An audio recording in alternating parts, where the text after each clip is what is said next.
survivor's story. I covered my head with my arms and I just positioned my back towards the rocks. His friend was killed, but he managed to survive a rock slide. Plus, Bobcat attack. And she was screaming. I could hear her screaming. I saw the attack. The search for a cute but vicious animal in a Calgary neighborhood. The main thing is that, as far as we are concerned, this regime has to go. And concern for the Middle East after the U.S. attacks Iran. Fearful that at any moment things could get out of control and something could happen. CTV Calgary, local breaking news. With Tara Nelson. Reporting tonight, Ian White. Good evening, and thank you for joining us. New details about the second person who died in last week's rock slide. And tonight we're hearing the first-hand account of what happened from the man's friend, who barely survived himself when the mountainside came falling down. Definitely a life-threatening event. I was lying there thinking that was the end of it. Khaled El Gamel is still in hospital and has multiple fractures and cuts and bruises. He was one of 2 hikers airlifted from Glacier Falls last Thursday. He says he was standing near the falls with his friend when the rock wall crumbled, but his friend did not survive. Alicia Fieldberg joins us from the newsroom, and Alicia, El Gamel spoke about his friend from his hospital bed today.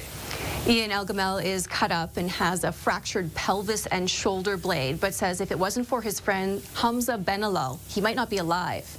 Khaled said that Hamza was like an older brother, and this is one of their last pictures together, taken the day before the rock slide killed the 33-year-old and a 70-year-old woman from Calgary.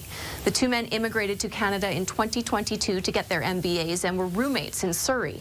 They were vacationing in Calgary and Banff for a week, and on suggestion of a hotel guest, decided to visit Bow Lake that fateful day. Khaled says they reached the falls and took photos, including this one, seconds before part of the mountain came crashing down. He says he just froze, but then heard his friend yell for him to run. He still tried to save me. He did scream out loud, telling me to run, and that's kind of like what helped me get back to my senses and start running. I kept telling them, my friend, where's my friend? Nobody was able to locate him. Nobody was able to see him. A search team found his body underneath the rubble the following day. Now, Khaled says that he is thankful to other hikers at the scene and rescue crews who helped him. He says Hamza's brother is flying in from Morocco to try and repatriate his body, but that's going to cost thousands of dollars. Ian? Thank you, Alicia. A tragic story from northern Alberta. RCMP say a 6-year-old who disappeared from his home in Cold Lake Sunday has been found dead. Police put out a notice about the missing boy just before 8 o'clock last night. It said he was last seen around 5. An RCMP update after midnight said the boy did not survive. Police say the death is not considered suspicious and the cause of death has not been released. RCMP have charged a 21-year-old woman with 5 counts of assault near Edmonton. RCMP say officers responded to complaints at a daycare in Sherwood Park 2 months ago. They identified 5 victims between 5 and 8 years old. Police say the assaults happened over a 3-week period this spring. 3 charges have been dropped in a sex crimes case involving a 34-year-old woman and several teenage boys. However, the accused still faces other, more serious charges. Alexa Suter from Sundre was initially scheduled to have a preliminary hearing this morning in a Calgary courtroom. Instead, she signed a peace bond. She agreed to stay away from the complainants and 1 witness named in the case. In exchange, 3 charges of making sexually explicit material available to a child were withdrawn. According to the Crown prosecutor for the case, she still faces charges of sexual interference, sexual assault, and 1 remaining count of making sexually explicit material available to a child. After Suter was charged in 2024, parents in Sundre told CTV News the boys were all under the age of 16. Even for criminal law experts, the case is unusual. The victims are male and they're under the age of 16 makes it the rarity of the case. Compared to females under the age of 16, they experience much more sexual assaults. Now, what also makes this rare is that it was reported to the police. More often than not, this stuff happens and the victim never goes forward. Suitor is due back in court on August 15th at Court of King's Bench to set a date for trial. Calgary police are looking for a man they say inappropriately touched an 11-year-old girl on a city bus. They say it happened last month, and police believe the suspect is a frequent user of the transit system. Anyone who recognizes him is asked to contact police. A man was stabbed downtown this afternoon, and police are now looking for his attacker. The victim walked up to security guards near City Hall and asked for help. Police believe he was attacked in a nearby parkade. The man was taken to hospital in stable condition, and his injuries are not life-threatening. The suspect is described as white and was wearing a mask and a hoodie. Police believe impairment and speed are factors in a crash in the southeast on Saturday afternoon. The pickup truck driver lost control while exiting off of Stony Trail. The vehicle ended up on a pedestrian pathway and hit a power pole. No pedestrians were injured. The 31-year-old driver suffered life-threatening injuries. Saturday's heavy rain prompted a warning to stay off the Bow River. Officials are advising against boating or swimming for the time being. Conditions on riverbanks and pathways may also be risky. The fire department says the water is cold and the high flow rate has increased turbidity, making hazards difficult to see. And there was snow in the mountains this weekend. This is video taken in Elkford, BC, north of Sparwood on Saturday. Towards southern Alberta, Castle Mountain Resort saw some fresh powder on the mountain. While it's not uncommon for summer snow at the resort, staff say they're already looking forward to the winter season. The webcams were a little bit white in the Alpine here on Sunday, which was, I don't know, when you're in the ski business, is always nice to see. Cooler temperatures and rain have helped tame the wildfire situation in most areas across Alberta. Well, when you're not in the ski business, you don't really want to hear about snow in June, but that's just the way it was. And Danielle, the city of Calgary got a lot of rain over the weekend. Yeah, we did. We got 70 millimeters of rain here in Calgary, and that was in a short amount of time. And I'm not sure about your street, but right along my street, there were some very large puddles that were very tricky to drive through. So it was quite an event. It's fairly done now. I say this, but in and behind it, it's unstable, which is leading to these isolated showers and pop-up thunderstorms, non-severe. 13 degrees is the temperature right now. So yes, we've had some cold air filter in on the weekend, and still for today, our high 17 was today. We will be warmer. We'll be back into the 20s for tomorrow, but really up until 1 o'clock in the morning, we have the potential for isolated showers and thunderstorms, fog patches overnight and early tomorrow morning, then a good long stretch of sunshine, and then by the supper hours, we get into the risk of showers and thunderstorms once again. More details coming up, Ian. Thanks, Danielle. Voters in 3 provincial ridings are casting their ballots in by-elections today, and there's less than 2 hours left until the polls close. As Jacqueline Wilson tells us, separatism is on the ballot in 1 riding.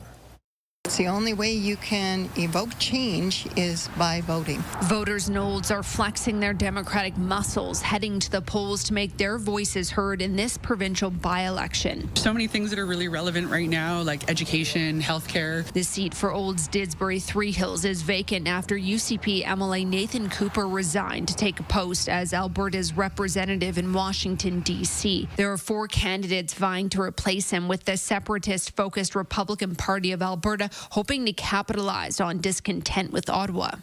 This separation of Alberta. Mind sharing your thoughts? Nope.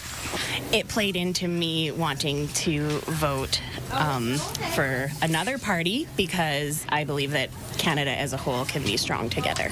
I mean, that's a strong Conservative riding.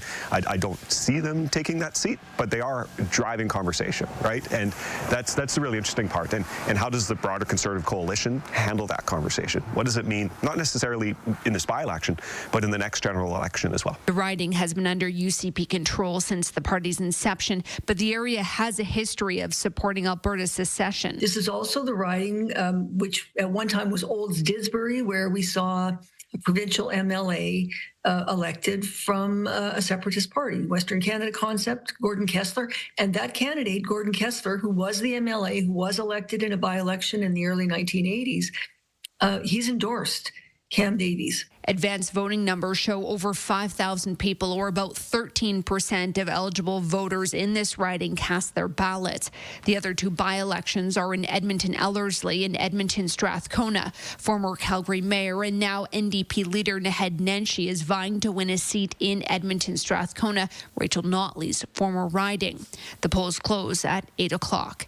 Jacqueline Wilson, CTV News, Olds. And Elections Alberta is expected to release unofficial results tonight. The official results will be published on July 3rd. A Calgary woman was sent to hospital after being attacked by a bobcat this morning. It happened in the southeast community of Parkland near Fish Creek Park. Neighbors say they've reported the animals before because they were concerned something like this could happen. A warning, some may find the video disturbing. Jordan Canigan reports. It was just after 10 o'clock Monday morning when neighbors say a bobcat attacked a woman walking her dog. And then the bobcat ran. As soon as I opened the door, he ran towards the alley, and he attacked Dan and his wife, attacked the woman. She went down with her, and she was screaming. Police, paramedics, and fish and wildlife officers all responding to the southeast community of Parkland. The woman was sent to hospital with minor cuts and scratches. Very, very unusual.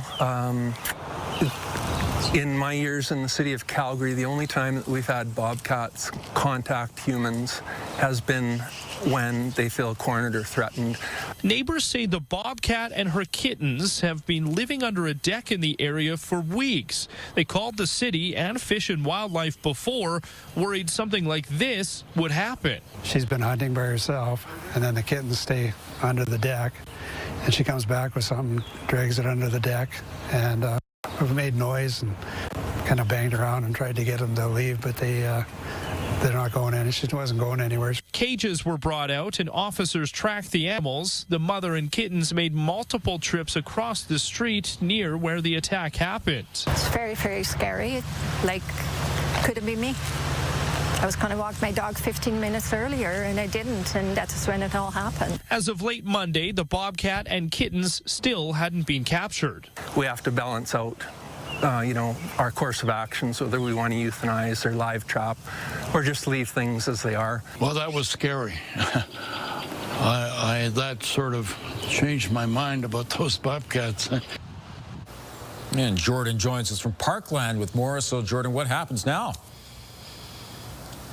Well, Ian, Fish and Wildlife officers left and took the cages and equipment with them a couple of hours ago. The animals still have not been captured.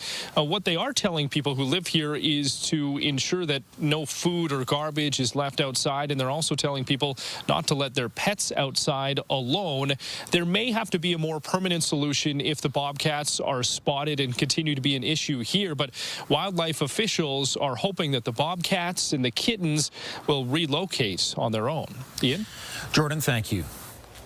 Members of Calgary's Iranian community are keeping a close eye on what's happening in their homeland. Still to come, multiple points of view after the U.S. attacks Iran's nuclear facilities.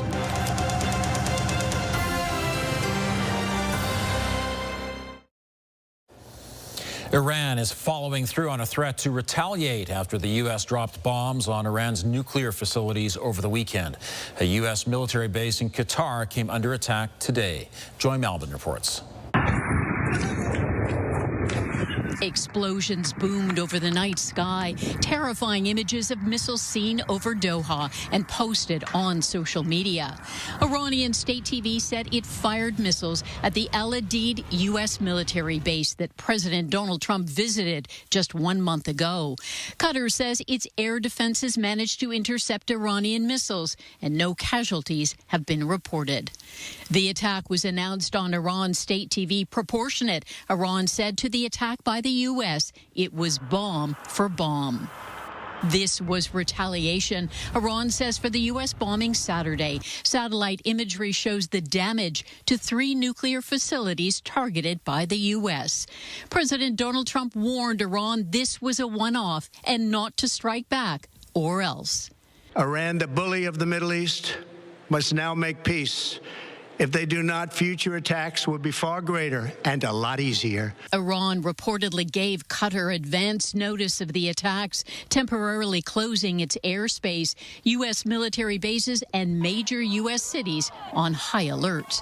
The president meeting with his national security team and the Trump administration stressing, we're not at war with Iran, we're at war with Iran's nuclear program. But it comes as the president, sure to anger Iran, floated the idea of regime change. Of course, Iran would like to escalate in response to the Israeli and the American attacks, but we will see exactly whether Iran is actually able to effectively respond. And I think this is what we're going to see over the next 48 hours. Throughout all this, U.S. Special Envoy Steve Witkoff has kept in touch with Iranian officials. The Trump administration still leaving the door open to some kind of diplomatic resolution. Joy Malvin, CTV News, Washington. And late this afternoon, President Trump announced on social media that Israel and Iran have agreed to a complete and total ceasefire to be phased in over 24 hours. Calgary's Iranian community is closely watching as things unfold in the Middle East, and their views on the conflict are deeply divided. Some are calling it a liberation war for Iran, but others condemn the attacks by Israel and the United States. Terry Fikowski reports. Parviz Achani is glued to his TV as violence escalates in the Middle East and his home country of Iran. The city here it says Isfahan. That's where I was born. He fled for safety in Canada 4 decades ago, leaving most of his family behind. You could not open your mouth. You know, I had several friends that were executed. 42 years later, he's watching as conflict now intensifies with Israel. And on Monday, Iran launched a retaliatory attack on a U.S. military base in Qatar for the American bombing of nuclear sites over the weekend. But Achani believes the attacks are necessary to bring an end to the regime in Iran. People are, in fact, very, thankful of what Israel is doing, and they really consider this sort of a liberation war. I mean, it is a painful thing, but we needed some help. But not all in the Iranian community agree. A protest took place at City Hall Friday condemning Israel and accusing it of violating international law. This war was an unprovoked war. The nuclear threat is an imaginary threat. Many with family in Iran fear for their loved ones. On the brink of chaos, fearful that at any moment things could get out of control. Question to what extent Israel will go given its other conflict with Hamas, which some say amounts to war crimes in Gaza. Especially seeing the genocide in Gaza recently, we are really worried about how Israelis treat human life and what could happen to Iran as a result. However, some experts suggest Iran has played a key role in fueling regional conflicts. It's one of the leaders of hybrid warfare. I mean, remember that for a very long period, they are the ones that are providing the assistance to Hamas, to Hezbollah. Achani's never been able to return to Iran, even for his parents' funeral, but holds out hope for a peaceful future. To bring maybe my children, my family, to show them, where I come from. I'm hoping that day is very soon. Terry joins us live with more. And Terry, as tensions and violence escalate in the Middle East, Ottawa has started to help Canadians get out of Israel. Ian, Ottawa says it has more than enough spots on buses and planes to evacuate Canadians from the Middle East. This just days after it told its citizens that it needed to make its way to neighboring countries on their own. Today, Foreign Affairs Minister Anita Anand said 55 Canadians were transported by bus from Tel Aviv to Jordan and another 7 from the West Bank. And Ian, yesterday, buses in Turkey at a border crossing near Iran were also picked up some Canadians wishing to leave the region. Back to you. Thanks very much, Terry. This is CTV News, Calgary. Danielle, just looking around the city today at all the trees and the foliage and the grass, things have really blossomed, and you have to think that all that rain over the weekend really helped. It did really help, and for many farmers, this was a very good thing, and for some localized areas, is it a little too much too fast, as we talked about, and there was some localized flooding and pooling on roads and highways. I know we talked about Calgary's amount. We got basically 70 millimeters of rain in a very short amount of time. But just to give you an indication of, overall, Capon, just south of Oyen, 131.4 millimeters of rain. Bragg Creek, again, the Bragg Creek number is from an unofficial reporting station. It gives you an indication. For Bragg Creek, 109.7 millimeters of rain. Sundre, 65.4. Lethbridge, basically 60. So it was a good system, delivered a lot of rain, strong wind gusts associated with this in some communities, over 80 kilometers per hour, trees, small trees down. So it was something for sure for the weekend. We're done that now, but this week is looking unstable for much of the week, especially by the later hours of each day. 13 degrees is the temperature in Banff. So yes, this system brought in a cooler air mass, as you noticed, for the weekend, but we're starting to recover from that now. It's 17 in Lethbridge. That's our daytime high at this point. 21 is what's normal for this time of year in Calgary, just to put that in perspective. It's 20 in Lethbridge, Brooks, Drumheller, and Milk River at the moment. Okay, radar and satellite. We have thunderstorms that are moving through. These are non-severe thunderstorms. We don't have many of the ingredients in place for these to intensify. However, some areas south of Serio, for example, earlier today near Hussar have actually seen smaller size hail with some of these cells.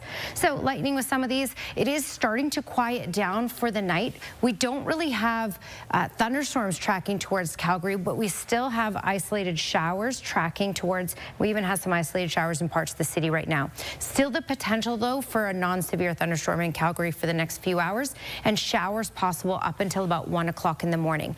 But then this is tomorrow morning. Yes, mainly sunny for all of southern Alberta. There will likely be fog patches, Calgary and many other communities. And then later in the day, thunderstorm development is possible and showers once again. Later in the day on Wednesday, showers and thunderstorm activity possible once again. So it's a bit of an unstable week. Temperatures will be fairly where they should be for this time of year for the entire week. It will be a little windy later in the day, up to 40 kilometers per hour. And again, late day thunderstorms possible Tuesday, Wednesday, Friday, and Saturday. That's your Action Furnace 5-day forecast. Thanks, Danielle. Prime Minister Mark Carney has signed a new security pact in Europe. And he's also revealing Canada's position on the latest conflict in the Middle East. Also ahead, fighting in the street. 2 black bears tussle in a BC community.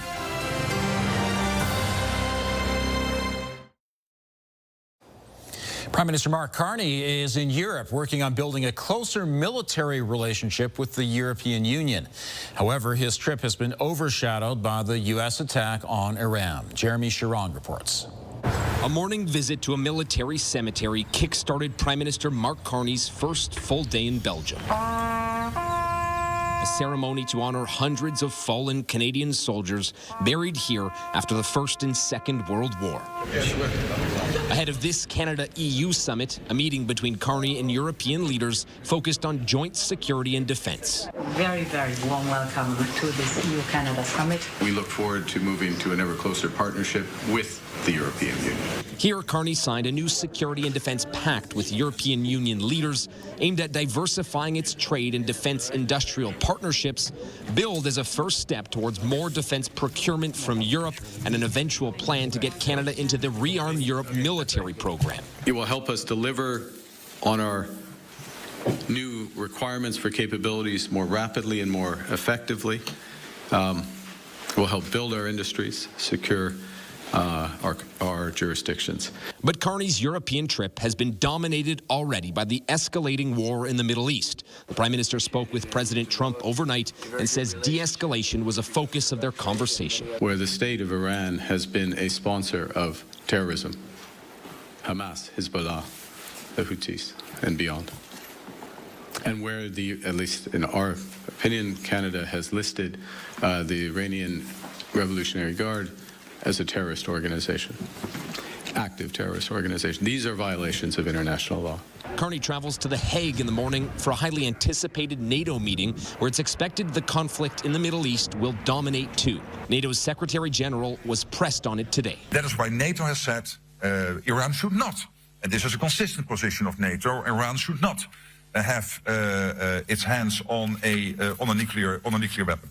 So, and I would not agree that this is against international law what the U.S. did. The Hague summit will also see the alliance look at a new baseline spending target of 5% of GDP. Canada only this month committed to meeting the current 2% target this fiscal year, a decade after the alliance agreed to it. Jeremy Sherrill, CTV News, Brussels. A company in Red Deer has been hired to help improve Canada's Arctic defense. Technologics is working with ATCO Frontech to create a new type of radar system in Canada. Typical radar systems are limited by the curvature of the Earth. Polar over-the-horizon radar will send a beam into the ionosphere and bounce it back, giving it a much larger range. While similar systems exist across the world, no other system needs to be able to go through the aurora borealis. You know, has it got a new urgency because of the state of the world right now? Yes, I think it absolutely has. And there is now broad political support for improving our defensive systems. And there is a big focus right now on what needs to be done in the Arctic. And I think, you know, that's well overdue. We've been neglecting it for a long time. The first of 3 installations of the experimental radar will be in the Northwest Territories. The project is scheduled to be complete in 2 years. It's something a driver least expected. Coming up in our trending segment, a car goes airborne when the road suddenly buckles.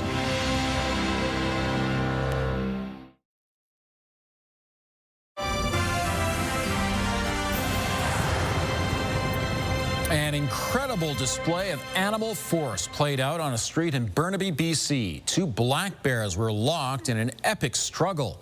The whole scene was captured on video by residents watching from their cars. Sinjin Alexander reports. We're not entirely sure what led them to Burnaby's Beaverbrook Crescent. We do know it's an unusual sight, especially this sort of behavior playing out right in the middle of the street. One seems to dominate, the other clicking its jaw, sounding rather displeased. I didn't know what to think, so we didn't know what was happening or how it started happening. Matthew Chow began recording, keeping his distance safely in a car, while the 2 black bears, not the least bit concerned they brought traffic to a halt, remained clearly focused on each other. And some cars backed away. Some cars turned around and left. But as the bears began snarling, growling, taking brief breaks to catch their breath, not a single person approached. No one honked their horn on Saturday afternoon. They knew they just had to let nature play itself out. So the 2 bears were like fighting each other, and like it got intense at some points where they were like ripping each other's like fur out. Black bear brawls are nothing new, but they don't usually fight in front of humans.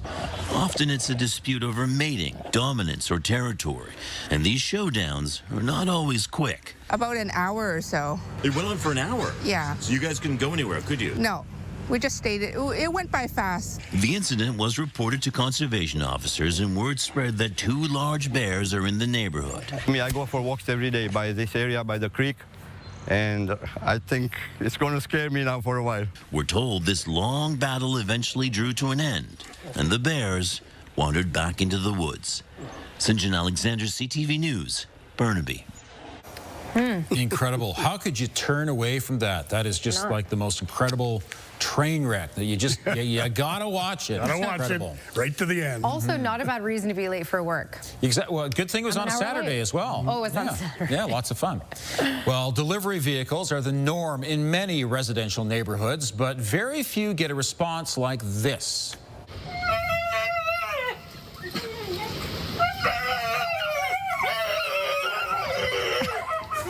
This is the response Mario, a UPS driver, gets when he approaches a home in Georgia.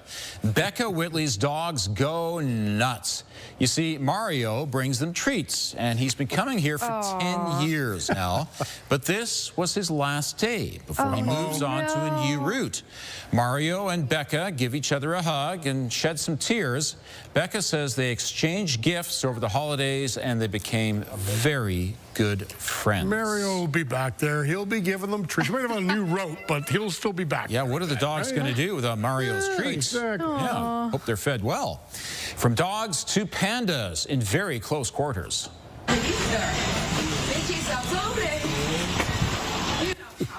These three pandas decided to leave their den at the same time, and it was a tight fit. Eventually, the trio made it out and got to the business of having some bamboo or whatever it is that pandas do. See, the three of them stuck together. That's like, it's like fitting into an old pair of pants. Pandas are so much fun. Like they are fun. The clown car. They're incredibly cute, indeed. Well, parts of the U.S. are dealing with extreme heat, and that led to this mishap on the road.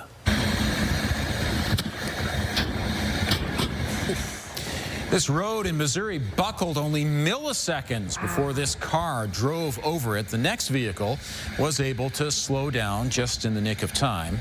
But look at the slow-mo of this incident. The road snaps just like that, and the car's driver had no time to respond whatsoever.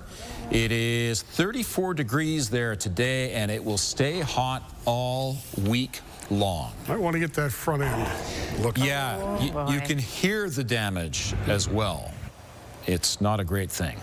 Well, despite the escalation of hostilities in the Middle East, oil prices went down today. We'll explain why coming up in our business report.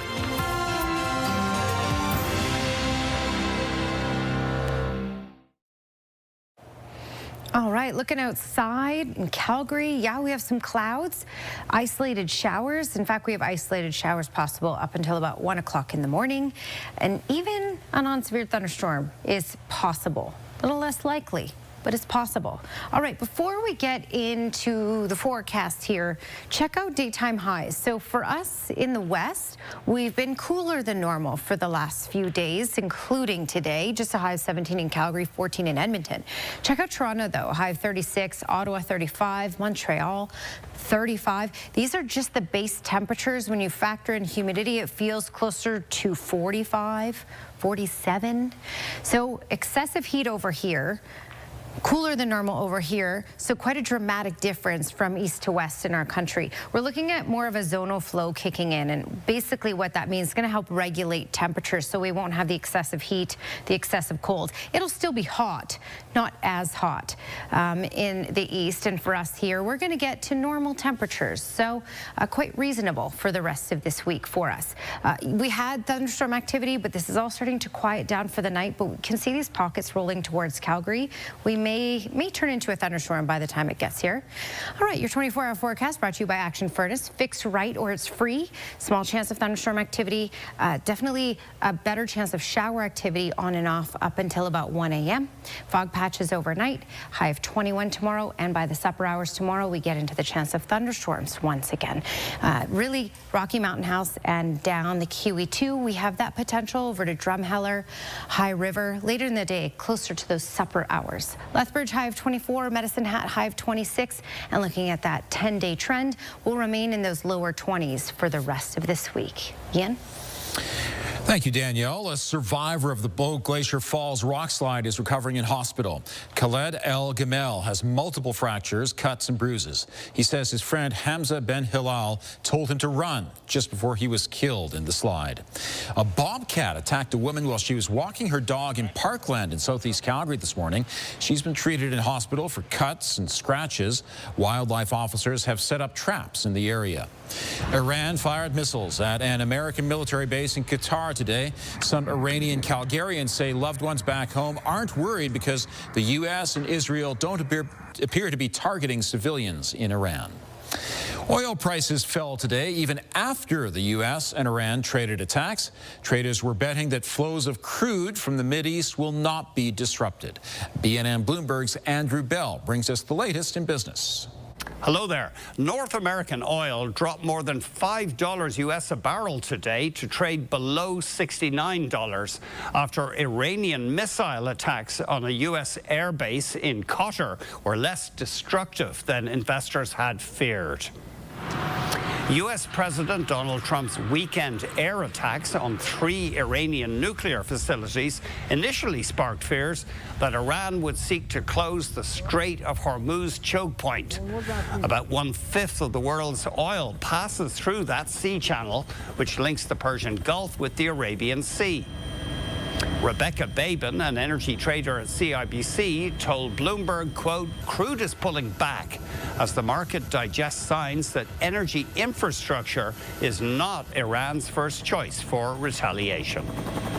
On the markets, the Canadian dollar was down a fraction. It traded at 72.8 US cents.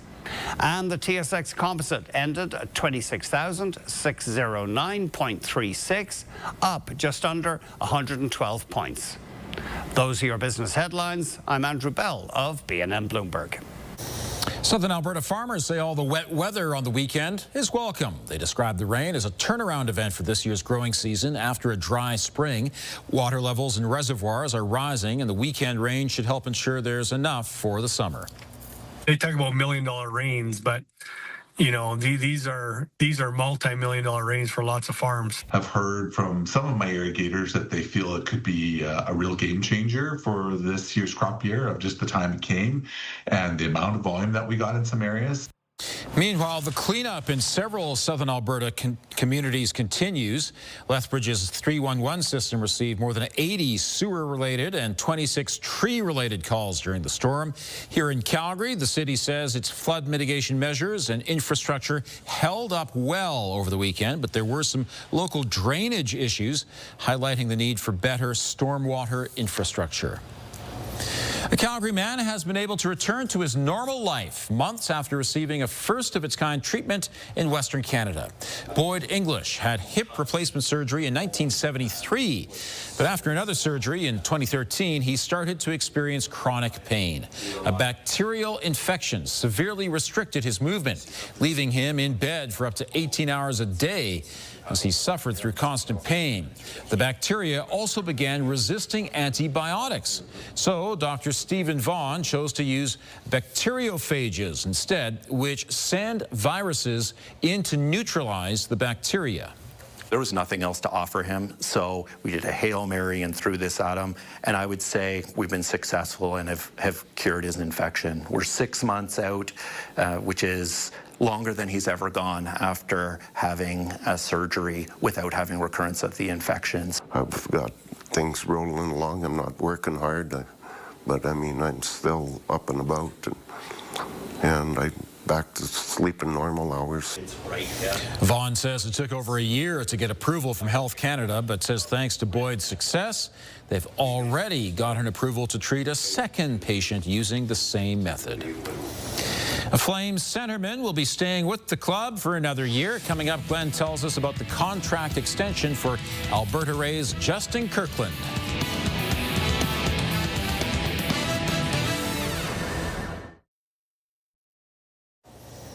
A powerful new telescope in Chile has released its first images. The Vera C. Rubin Observatory may increase the number of known objects in our solar system tenfold. Scientists say if there's a 9th planet in our galaxy, the telescope would find it within a year. It should also be able to detect asteroids within striking distance of Earth, map the Milky Way, and answer questions about dark matter.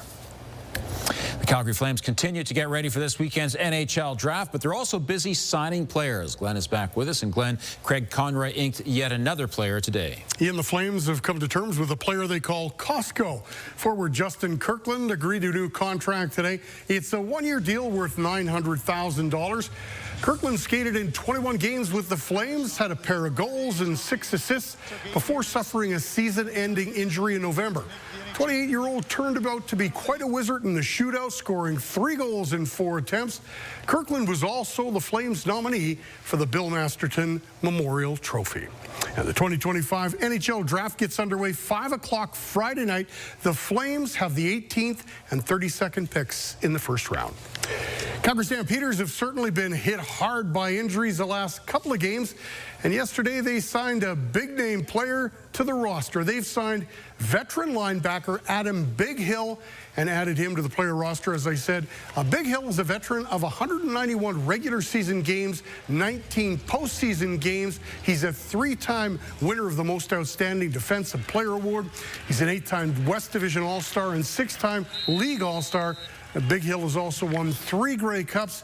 If he's back in full health, this could be an outstanding signing for the Stampeders. The Stamps, by the way, currently on the bye week. One of the city's premier golf events is back for its 3rd year. The Mickelson Invitational runs from July 3rd to the 5th at the Mickelson National. It's a unique tournament that features pros, amateurs, and golf creators. The Mickelson Invitational is unlike any other golf tournament in Calgary. It's kind of like Live Golf. It's all about the energy, with music playing all day, every day.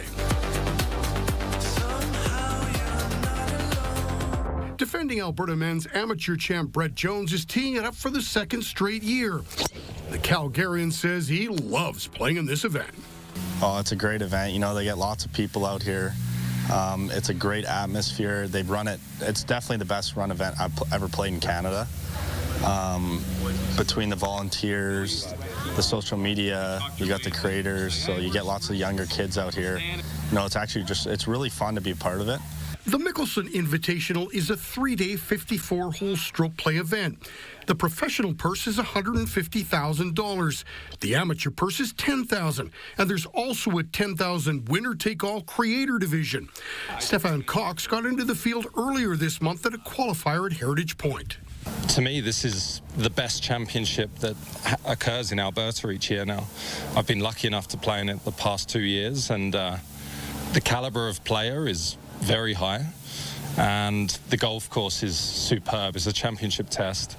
I love the whole environment of the event with the music and the atmosphere. Cox had a top 10 in the first Mickelson National. Winning it would mean a lot. It'd be fantastic. It'd be the best win of my career, that's for sure. It fits my eye, it fits my game. I grew up in the UK playing more link-style golf in the wind. I like controlling trajectory of shots, using slopes, not having to carry everything in. You can use your imagination here. Jones finished 49th last year. It was a great learning experience, and he's ready to take a run at the championship this time around. Oh, this one would be awesome. Yeah, I'm actually a member out here now this year, so it'd be pretty cool to win a title out of my home course, and especially a big event like this. So. Jones will try to defend his title at the Alberta Men's Amateur this week at Paradise Canyon Golf Resort in Lethbridge. That event runs from Wednesday to Friday, and then he's got to concentrate on the Mickelson Invitational. On a beautiful golf course. Yeah, it's really nice area. Yeah, beautiful. Spectacular. Gorgeous. So, Danielle, we had all the drama over the weekend, but it's no drama for the rest of the week, right? Well, maybe a little? We'll say less drama. Okay. I mean... Lots of people like drama, right? Okay. Not a whole lot, Danielle, okay? I don't know how to sell this one. I'm sorry. Yeah, we have the potential of late day instability Tuesday, Wednesday, Friday, and Saturday. So it's a little unstable, but a lot of the day, throughout the day, will be quite nice. So if you golf earlier on, for example, you have some good chance of some nice weather the whole time. Temperatures in those low 20s for the week, so where we should be. And look at how stunning this is. Weather window brought to you by Lux Windows and Doors, crafting quality windows and doors for your style budget. Alberta's Climate, and Esther Schneider sent this one in. And I mean, this is basically our week. Nice sunny days, but then clouding over later in the day. Typical June pattern when you think about it. Okay, thank you. Thank you for joining us, and have a great night.